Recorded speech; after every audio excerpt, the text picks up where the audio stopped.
الحمد لله نحمده ونستعينه ونستغفره ونؤمن به ونتوكل عليه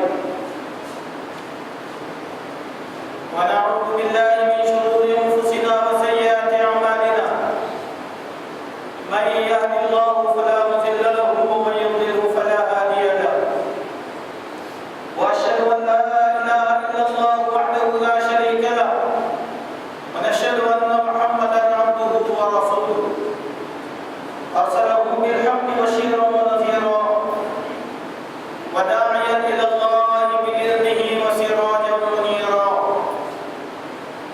أما بعد فإن خير الحديث كتاب الله وخير الهدي هدي محمد صلى الله عليه وسلم وشر الأمور محدثاتها وكل محدثة بدعة وكل بدعة ضلالة وكل ضلالة في النار فقد قال الله تبارك وتعالى في كلامه المجيد والفرقان الحميد أعوذ بالله من الشيطان الرجيم بسم الله الرحمن الرحيم وأقيموا الصلاة وآتوا الزكاة وأطيعوا الرسول لعلكم ترحمون صدق الله العظيم.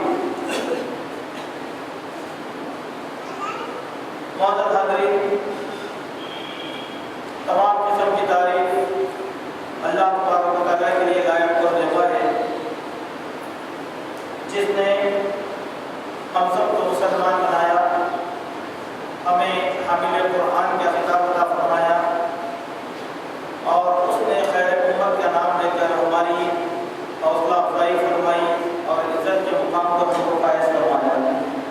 اسی لیے ہم اللہ تبارک و تعالیٰ کی ہر لمحہ لمحہ تعریف بیان فرمائیں، کیونکہ اس نے اپنی تمام نعمتوں کو ہمارے حوالے کیا ہے۔ بے شمار درود و سلام ہو سید المرسلین والآخرین خاتم النبیین محمد رسول اللہ صلی اللہ علیہ وسلم کی ذات مطہرہ پر، کیا آپ نے اللہ کا دین ہم تک مکمل طور پر پہنچا دیا ہے۔ اس دین میں کسی قسم کی کوئی کمی نہیں ہے اور نہ زیادتی کی کوئی گنجائش باقی ہے۔ معزز حاضرین، عمومی طور پر انسان رحم و کرم کا طلبگار ہوتا ہے، اور جب وہ زندگی کے بہت سے گوشوں میں ہار جاتا ہے، شکست کھا جاتا ہے، تو بڑا مشکل اور لاچار ہو جاتا ہے اور وہ چاہتا ہے کہ اس کے اوپر رحم و کرم کا معاملہ کیا جائے۔ رحم و کرم ایک ایسی اصطلاح ہے جس کے ذریعے سے ہم کو بہت سی باتوں کا پتہ چلتا ہے۔ سب سے پہلے ہمیں یہ غور کرنا چاہیے کہ رحم و کرم کی ضرورت انسان کو کب پڑتی ہے۔ جب انسان مشکلات میں آتا ہے، مصیبتوں میں آتا ہے، تو اس انسان کو رحم و کرم کی ضرورت پڑتی ہے۔ جیسے ہم نے کسی فاقہ کش انسان کو دیکھا ہوگا، یا ایک ایسا آدمی جس کا گھر بار سب کچھ چھین لیا گیا ہو اور اس کو سر چھپانے کے لیے سایہ نہ ہو، ایسے وقت میں وہ انسان رحم و کرم کا طلبگار ہوتا ہے۔ ہمارے پیارے نبی محمد رسول اللہ صلی اللہ علیہ وسلم لوگوں کے ساتھ بڑا ہی شفقت کا معاملہ کیا کرتے تھے، اور یہ آپ کی صفت تھی کہ صلہ رحمی لوگوں کے ساتھ کرنا آپ صلی اللہ علیہ وسلم کا اسوہ تھا۔ کبھی ہم یہ ذرا غور کر کے دیکھیں کہ کیا اتنی ترقی کے باوجود آج کے زمانے میں ہم میں کا کوئی آدمی آیا رحم و کرم کا محتاج ہے یا نہیں ہے؟ بلا شبہ ہم سب رحم و کرم کے محتاج ہیں، اور ہم اللہ تبارک و تعالیٰ کا رحم و کرم طلب کرنا چاہتے ہیں۔ آج کے بیان میں میں یہی بات آپ کے سامنے بتاؤں گا کہ وہ کون سے لوگ ہیں جن کے اوپر اللہ تبارک و تعالیٰ رحم و کرم کا معاملہ فرماتے ہیں۔ رحم و کرم کی ضرورت انبیاء علیہ السلام کو بھی پڑی اور ان کے ماننے والے صحابہ کرام کو بھی پڑی۔ چونکہ انسان کے حالات زندگی کے اندر یکساں نہیں ہوتے، اسی لیے وہ اللہ تبارک و تعالیٰ سے رحم و کرم کے سلوک کی تلقین کرتا ہے۔ چنانچہ ہم دیکھیں گے کہ حضرت ایوب علیہ السلام کے بارے میں جو بھی روایات آتی ہیں وہ اس طریقے سے کہ ایسی بیماری نے حضرت ایوب علیہ السلام کو آ کر گھیر دیا تھا جس بیماری سے چھٹکارا مطلب ناممکن تھا۔ اب وہ کیا بیماری مختلف روایات اس کے اندر بیان کی گئی ہیں، لیکن اس بیماری کی وجہ سے حضرت ایوب کا بہت زیادہ نقصان ہوا، دنیا کے معاملے میں نقصان ہوا اور اسی طریقے سے ذاتی زندگی کے معاملے میں بھی بہت زیادہ ان کا نقصان ہوا۔ تو ایسے وقت میں حضرت ایوب علیہ السلام نے اللہ تبارک و تعالیٰ سے رحم و کرم کی درخواست کی، کہا کہ رب انی مسنی الضر وانت ارحم الراحمین، اے میرے اللہ تو ارحم الراحمین ہے، میری یہ بیماری میں مجھ کو تکلیف پہنچتی ہے، تو مجھ کو اس مصیبت سے نجات دے، چونکہ تو رحم و کرم کرنے والا ہے۔ اللہ تعالیٰ کی صفت ہے رحم و کرم کرنا کہ اے اللہ تو ہی رحم و کرم کرنے والا ہے، میری اس بیماری کے اندر تو مجھ کو شفا نصیب فرما۔ ہم میں کے بہت سے لوگ ہوں گے جو مختلف بیماریوں سے دوچار ہوں گے، ان بیمار لوگوں کے لیے بہت ضروری یہ دعا ہو سکتی ہے کہ وہ حضرت ایوب کی اس دعا کو زیادہ سے زیادہ پڑھنے کی کوشش کریں تاکہ اللہ تبارک و تعالیٰ ان کو شفائے عاجلہ عطا فرمائے۔ تو دیکھیں حضرت ایوب نبی رہنے کے باوجود بیماری کی وجہ سے اتنے لاغر اور اتنے تکلیف میں پڑ گئے کہ انہیں لا محالہ اللہ تبارک و تعالیٰ کا رحم و کرم تلاش کرنا نہیں پڑا۔ اللہ نے ان کی دعا کو قبول فرمایا اور کہا ہم نے ایوب کی دعا کو قبول فرمایا اور ان کے ساتھ رحم و کرم کا ایسا معاملہ کیا کہ ان کی بیماری کو ہم نے دور کیا اور بیماری کے دنوں میں جو کچھ ان کا نقصان ہوا تھا اس کا متبادل بھی ہم نے ان کو فراہم کر دیا۔ یہ ہے اللہ تبارک و تعالیٰ کا رحم و کرم۔ اسی طریقے سے ہم دیکھیں گے کہ حضرت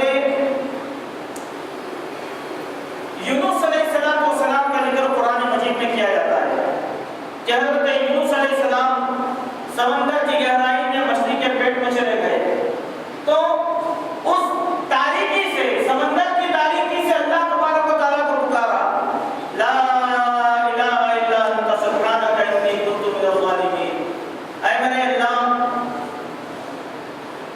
تیرے علاوہ کوئی معبود نہیں ہے، تیری ذات غیب سے پاک ہے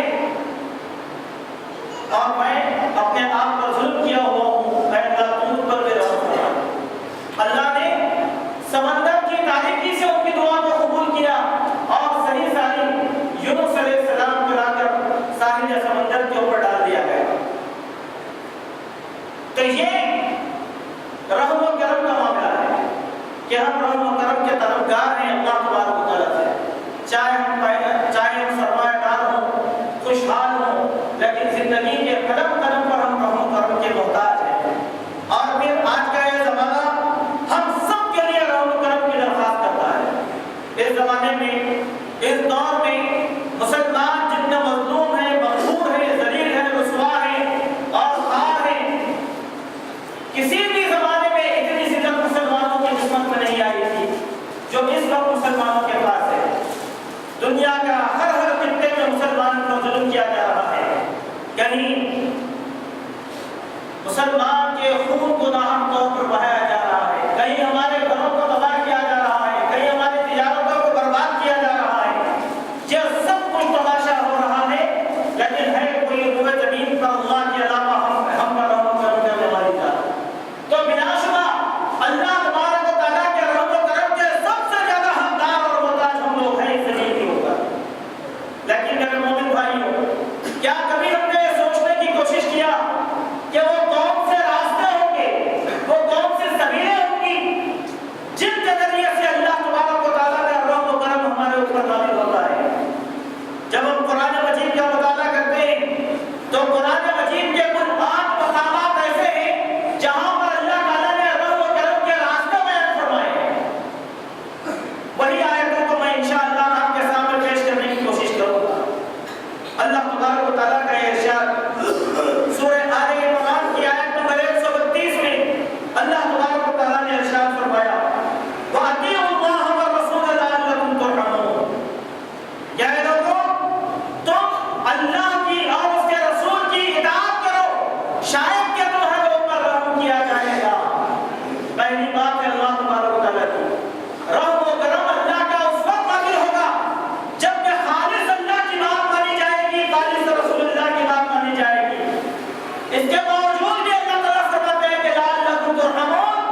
اس پہلی بات پر ذرا ہم غور کرنے کی کوشش کریں اور اپنے دل کا جائزہ لینے کی کوشش کریں کہ کیا حقیقی معنوں میں ہم اللہ کے اور رسول اللہ کے اطاعت گزار ہیں یا نہیں ہیں۔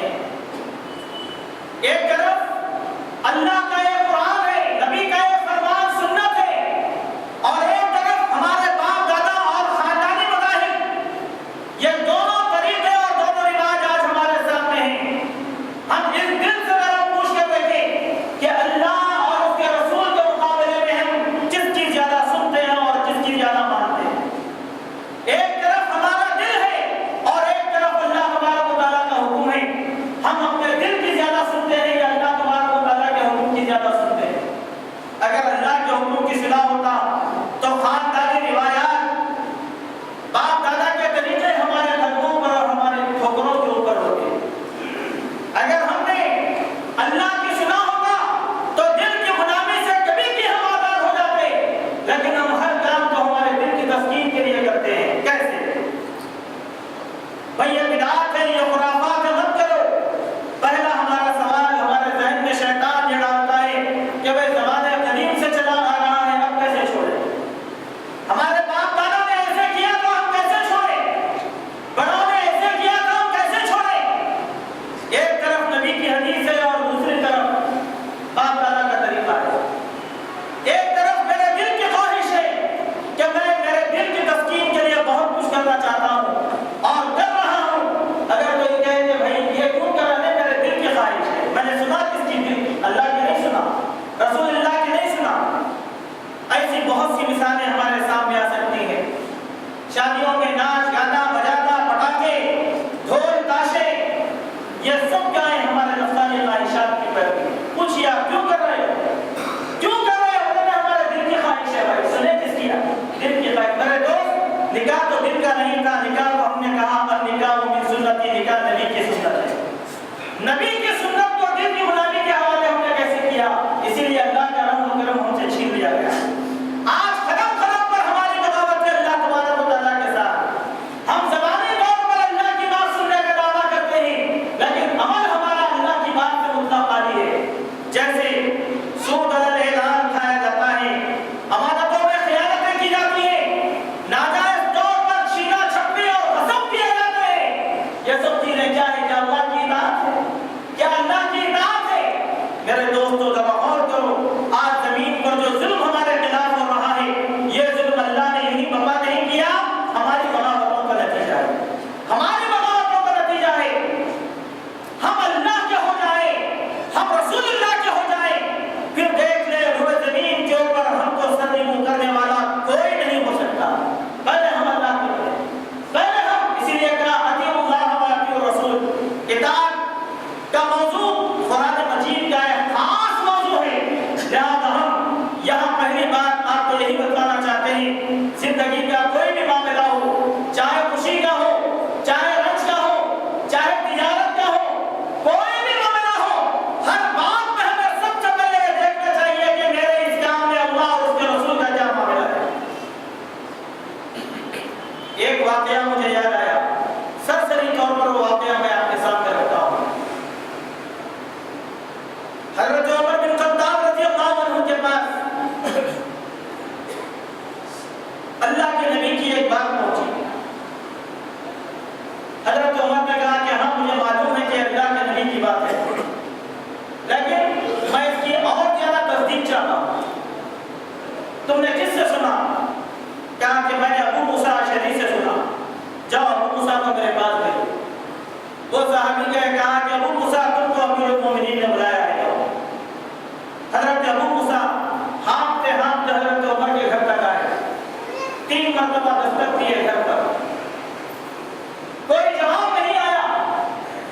واپس آ گئے اور پھر مسجد نبوی میں کھڑے رہے، ہانپ رہے۔ صحابی نے پوچھا کہ ایک صحابی نے پوچھا اے ابو موسیٰ کیوں ہانپ رہے ہو؟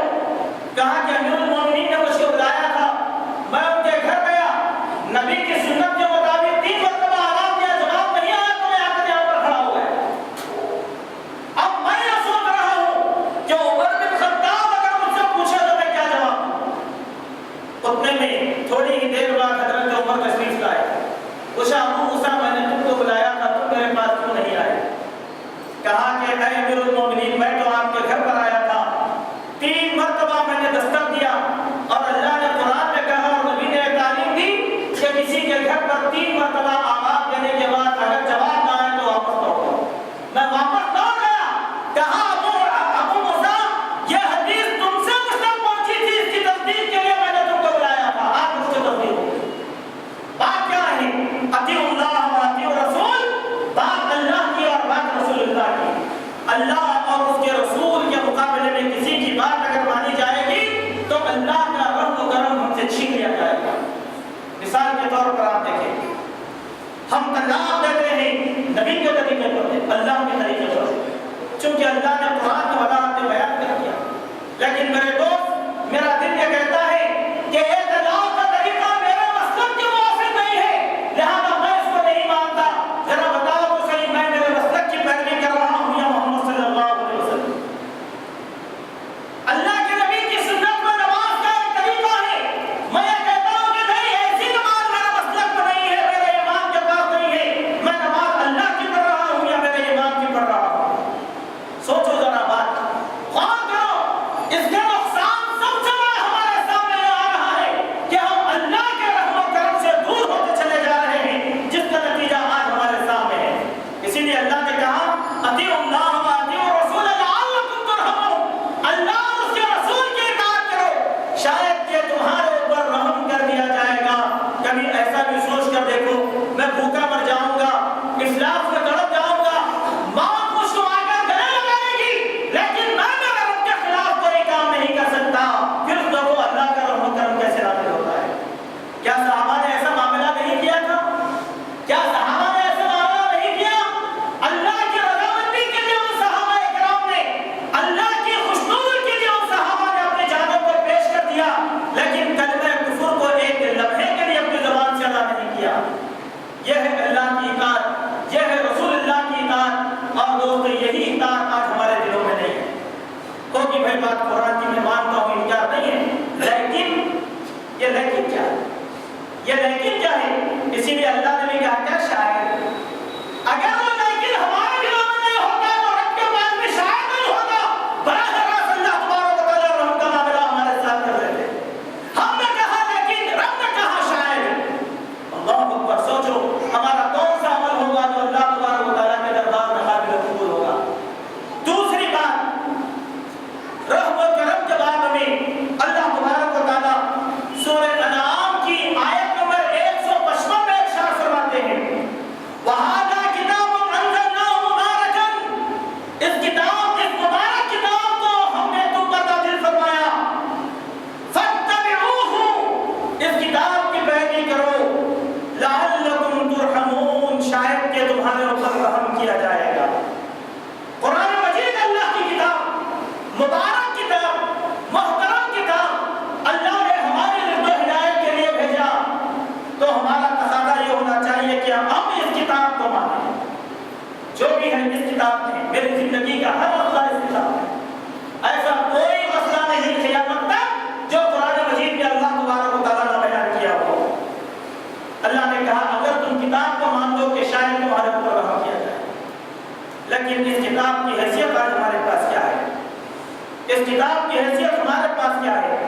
یہ کتاب آج ہمارے لیے زندوں اور مردوں پر پڑھنے کی کتاب بن گئی۔ کسی کو شیطانی وسوسے آ گئے، یہ کتاب وسوسوں کو دور کرنے کے لیے استعمال کی جاتی ہے۔ کوئی بیمار ہو گیا، تعویذ گنڈے اور پلیتے کے لیے قرآن مجید کو استعمال کیا جاتا ہے۔ بیٹی کا نکاح ہو رہا ہے، جہیز بنانے کے لیے قرآن مجید استعمال کیا جاتا ہے۔ کبھی رحم و کرم کے لیے ہم نے قرآن مجید کو پڑھنے کی کوشش کیا؟ نہیں میرے دوست، یہ شفا ہے اور ہم اس شفا سے محروم ہیں۔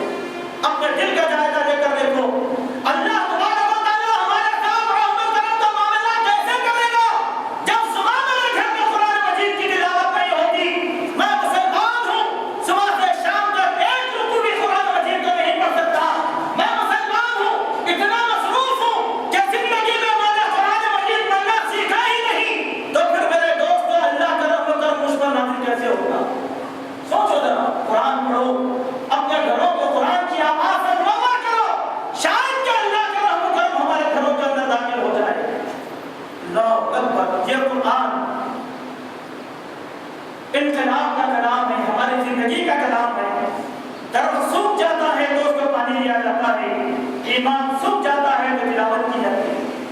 جس طریقے سے ایک درخت کو پانی زندگی بخش کرتا ہے، اسی طریقے سے ایک مردہ دل مومن کو تلاوت قرآن مجید ایمان بخش دیتا ہے. اللہ نے قرآن میں کہا مومن کون ہے؟ انما المؤمنون الذین اذا ذکر اللہ، حقیقی معنوں میں مومن وہ ہے اذا ذکر اللہ، جب ان کے سامنے اللہ کا ذکر کیا جاتا ہے، وجلت قلوبہم، تو ان کے دلوں کو سکون مل جاتا ہے. وَإِذَا تُلِيَتْ عَلَيْهِمْ آيَاتُهُ، جب ان پر اللہ کی آیتیں تلاوت کی جاتی ہے، زَادَتْهُمْ ایمانا، تو ان کا ایمان زیادہ ہو جاتا ہے. اللہ دیکھیں ہمارے ایمان کو زندگی دینے والی کتاب قرآن مجید. ایک ایک آیت، میرا دل مردہ ہے چونکہ میں قرآن نہیں پڑھتا، میرے گھر میں افلاس ہے چونکہ میں قرآن نہیں پڑھتا، میں پریشانیوں کا شکار ہوں چونکہ میں قرآن کو نہیں پڑھتا، میں مصیبتوں میں لپیٹا ہوا ہوں چونکہ میں قرآن نہیں پڑھتا. تو پھر اللہ کا رحم کرو، اللہ کے بندوں کیسے نازل ہوتا ہے؟ قرآن پڑھو. اللہ نے کہا لعلکم ترحمون، شاید کہ تمہارے اوپر رحم کرم کیا جائے گا. یہ دوسری بات، ہم نے قرآن کو چھوڑ دیا، اللہ نے رحم کا ہاتھ اپنے سے اٹھا دیا. ہم نے قرآن چھوڑ دیا. بات میری نہیں ہے، ہم سب کی بات ہے، ہم سب جائے جا رہے ہیں، ہم سب جائے جا رہے ہیں. اپنے گھروں میں تلاوت پڑھو میرے دوستوں، تلاوت کرو. کتنے افسوس کی بات ہے ہمارے گھروں میں ناچ گانے اور باجے کے جتنے کیسٹیاں اور سیڑیاں ہوں گی، قرآن مجید بولنا ہمارے گھروں میں نہیں بچتا، نہیں بولا جاتا، نہیں پڑھا جاتا، نہیں سنا جاتا. پھر اللہ کا رحم کیسے آئے گا؟ اللہ کے رحم کی کیا ہم کو ضرورت نہیں ہے؟ یہ دنیا پوری کی پوری دشمن ہو جائے کوئی بات نہیں، آسمان والا ہمارا دوست ہے. ایسا کام کرو کہ آسمان والا ہمارے ساتھ رہے، عرش والا ہمارے ساتھ رہے، وہ رب کریم ہمارے ساتھ رہے جس رب کریم کی رضا کے لیے ہم پوری زندگی نکال دیتے ہیں. یہ دوسرا معاملہ تھا. تیسری بات، اللہ تبارک و تعالیٰ نے سورہ اعراف کی آیت نمبر 204 میں ایک اور بات کا ارشاد فرمایا، وَإِذَا قُرِئَ الْقُرْآنُ فَاسْتَمِعُوا لَهُ وَأَنصِتُوا لَعَلَّكُمْ تُرْحَمُونَ. اس میں ایک اور بات قرآن کے بارے میں بیان کی گئی، رحم کرم کا تیسرا معاملہ، کہ جب تمہارے سامنے قرآن پڑھا جائے، خاموشی کے ساتھ، غور و فکر کے ساتھ قرآن کو سنو، شاید کہ تمہارے اوپر رحم کیا جائے گا. پہلی بات. یہ دوسری بات، تو یہ قرآن پڑھ رہا ہے آپ سنیں، تو یہ قرآن تلاوت کر رہا ہے آپ سنیں. آپ کو قرآن پڑھنے نہیں آتا، پڑھنے والے سے کہیں کہ تھوڑا سنا تو سنیں. سننے سے بھی اللہ کا رحم کرم ہمارے اوپر نازل ہوتا ہے. لیکن ہمارا مزاج الگ ہے، ہم کھیل کود میں رہتے ہیں. جب قرآن مجید پڑھا جاتا ہے قرآن بند کر دو، کھیل کود کیا ہوتا ہے، کیا قرآن جہاں قرآن کی بات آ گئی، وہاں رحم و کرم کی بات آ گئی. جب قرآن پڑھا جائے تو غور سے سنو. ہوا یہ جب کافروں کو اس بات کا خدشہ لاحق ہوا کہ قرآن کی تلاوت کی تاثیر لوگوں پر بڑی اثر انداز ہو رہی ہے، وہ اپنے سرداروں کے پاس گئے اور اپنے سرداروں سے کہا، اے ہمارے سرداروں، قرآن کا اثر لوگوں پہ بہت ہو رہا ہے، قرآن کے اثر کو روکو. کیا کریں گے؟ عرب میں ناچنے بجانے والے جو مشہور و معروف لوگ ہیں ان کو جمع کرو اور ان کے شوز کراؤ تاکہ لوگوں کا دباؤ قرآن سے ہٹ جائے. اس وقت اللہ تبارک و تعالیٰ نے اس آیت کو نازل فرمایا. تو مکہ کے نوجوان، اوباش قسم کے لوگ ایسے ہی کیا کرتے تھے کہ جب قرآن پڑھا جاتا تو سیڑیاں بجاتے تھے، شور و شغب کرتے تھے، لہو و لعب کیا کرتے تھے.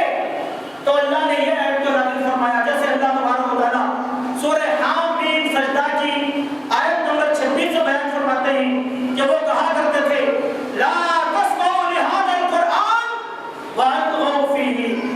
اے لوگوں، اس قرآن کو مت سنو، بلکہ قرآن جب پڑھا جاتا ہے تو شور الغو، لوگوں کام کرو، سیٹیاں بجاؤ تاکہ قرآن کی آواز رک جائے. تو اللہ نے اس آیت کو نازل فرمایا کہ اے لوگوں، جب قرآن پڑھا جائے تو غور سے سنو، شاید کہ تمہارے اوپر رحم کیا جائے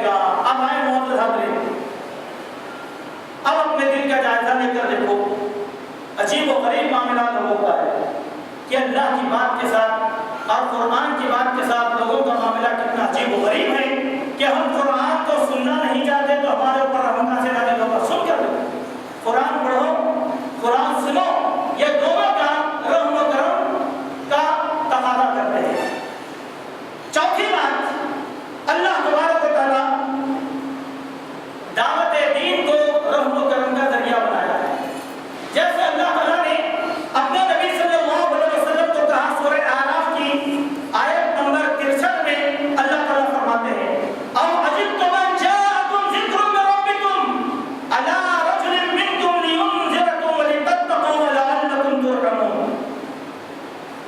اور کیا تم اس بات میں تعجب کرتے ہو کہ تمہارے پروردگار کی طرف سے ایک ایسے شخص کی معرفت جو تمہاری ہی جنس کا ہے، اس کے ذریعے سے تم تک نصیحت کی بات پہنچا دی گئی، تم کو ڈرایا گیا تاکہ تم متقی اور پرہیزگار بن جاؤ اور تاکہ تم پر اللہ کا رحم و کرم نازل ہو. اس آیت کو تھوڑا سا سمجھیں. کافروں کو اعتراض یہ تھا ہر زمانے میں کہ ہمارا دوست ہماری بستی والا آج نبی کیسے بن گیا؟ اچانک یہ اعتراض ان لوگوں کو تھا. نبی انسان کی ہی جنس سے ہوتے ہیں، نبی فرشتوں کی جنس سے نہیں ہوتے، نبی انسان ہی ہوتے ہیں. انسانوں میں سے اللہ نے نبی کو بنایا. تو کافروں کو تعجب ہوا انسانوں میں سے نبی کیسے بن گیا تھا؟ تو اللہ تعالیٰ کہتے ہیں کہ دیکھو ہم نے تمہاری ہی جنس کا نبی بھیجا، اس میں تعجب کرنے کی ضرورت نہیں ہے. کیوں بھیجا نبی؟ کیوں بھیجا نبی؟ 3 کاموں کے لیے. پہلی کام کہ اس کے ذریعے سے ہدایت کی باتیں تم تک پہنچے. دوسری بات اس کے ذریعے سے تم کو اللہ کے عذاب سے ڈرایا جائے. تیسری بات تاکہ اس ڈراوے سے تم متقی اور پرہیزگار بن جاؤ اور تم پر اللہ کا رحم و کرم نازل کر دیا جائے. معلوم کیا ہوا؟ اللہ کے پیارے نبی صلی اللہ علیہ وسلم کو مبلغ سمجھنا، آپ کی باتوں کو ماننا اور آپ کی باتوں کے ذریعے سے تقویٰ حاصل کرنا، یہ رحم و کرم کا سبب ہے. سوچئے بات کو، ہم کتنے نبی کریم صلی اللہ علیہ وسلم کی سنتوں کا گلا گھونٹ دیتے ہیں. کیسے؟ ایک چھوٹی سی بات، فیشن کے مارے ہم کیا کرتے ہیں؟ لیفٹ ہینڈ سے پانی پیتے ہیں. نبی کی ایک سنت چلے گی؟ نبی کی ایک سنت ختم ہو گئی. ایسی بہت سی سنتیں ہیں، ذرا غور کر کے دیکھ لیجیے. ہم یہ ذہن میں بٹھائیں رحم و کرم چاہیے تو اللہ کے نبی کی بات سنو، کسی کی نہیں، کسی بڑے کی نہیں، اللہ کے نبی کی بات. کیونکہ ہر بڑا نبی کی بات سننے والا. میں آپ سے ایک سوال کرتا ہوں، ہم جن جن اماموں کو مانتے ہیں وہ سارے امام ابو بکر، عمر، عثمان اور علی سے زیادہ اونچے تو نہیں ہو سکتے. دیکھیں بڑائی کی بات کر رہے ہیں نا، ہمارے دل میں ایک بات بڑی بات ہے، اماموں کی بات ہے. اماموں کی بات کر رہے ہیں. میں آپ سے ایک سوال کرتا ہوں، اس کو اپنے ذہن سے سوچیے. مثال کے طور پر ایک طرف نبی کی بات ہے، ایک طرف امام کی بات ہے. ایک طرف نبی کی بات اور ایک طرف امام کی بات. میرا دل امام کی بات مانتا ہے، چلو مجھے محبت ہو، پھر نبی کی بات کہاں گئی؟ اگر میں نے امام کی سن لیا، نبی کی چھوڑ دیا تو سمجھو اللہ کا رحم مجھ سے اٹھ گیا. میں نے امام کو چھوڑ دیا، نبی کی بات مان لیا تو اللہ کا رحم میرے ساتھ تھا. میں جس کو بڑا مانتا ہوں چاہے وہ کوئی بھی ہو، وہ بڑا ابو بکر صدیق سے بڑا نہیں ہو سکتا، عمر سے بڑا نہیں ہو سکتا، عثمان اور علی سے بڑا نہیں ہو سکتا. تو کوئی بڑا کیسے ہوگا؟ اللہ کے نبی کے بعد روح زمین پر تمام مسلمانوں میں سب سے بڑے حضرت ابو بکر تھے. جب ابو بکر نے نبی کی بات کو نہیں ٹھکرایا تو میں میرے ایمان کی کیسے سنتا؟ ابو بکر کے بعد حضرت عمر، علی اور عثمان نے روح زمین پر قوم کی قیادت کی. ان سے بڑا کوئی نہیں ہو سکتا. انہوں نے نبی کی سنت کو نہیں ٹھکرایا تو پھر میں کیسے بڑا بنا سکتا ہوں؟ میں ایک سوال آپ کے سامنے رکھتا ہوں. کسی بھی امام کا میں لاکھوں مرتبہ انکار کرتا ہوں، لاکھوں مرتبہ انکار کرتا ہوں. میں جس بھی امام کو مانتا ہوں، میرا انکار ہے میرے امام سے. میرا کچھ ایمان بگڑا؟ امام الانبیاء محمد صلی اللہ علیہ وسلم کی امامت کا اگر انکار کر دیا جائے تو میں مومن رہوں گا؟ ایسے سوچو. روح زمین کے سب سے صلی اللہ علیہ وسلم، جن کی امامت کے مقابلے میں کسی کی امامت نہیں چل سکتی، اور خلفائے راشدین نے نبی کی امامت کو اور زمین پر قائم کیا طاقت کے زور پر، پھر آج ہم کیسے کہہ سکتے ہیں کہ بھائی نبی کی بات سے سکون نہیں ہو سکتا؟ اللہ کا رحم آئے گا؟ نہیں۔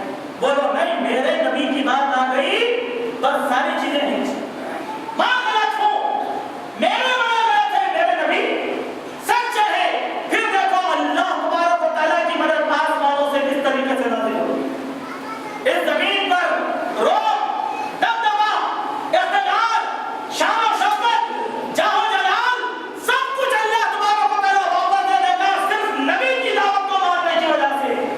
اگر اس نبی کی بات کو چھین لو گے، ختم کر دو گے، تو اللہ کا رحم و کرم ختم کر دیا جائے گا۔ میرے دوستوں، کئی مسجد کی دیوار گری، ہم سڑکوں پہ نکل کر احتجاج کرتے ہیں، بھائی فلاں قوم نے ہماری مسجد کی دیواروں پر گرا دیا۔ میرے دوست، کبھی ہم یہ سوچیں کہ فجر کی نماز کو ہم مسجد کو نہیں آ کر اسلام کی دیوار کو گرا دیا؟ سوچے کبھی؟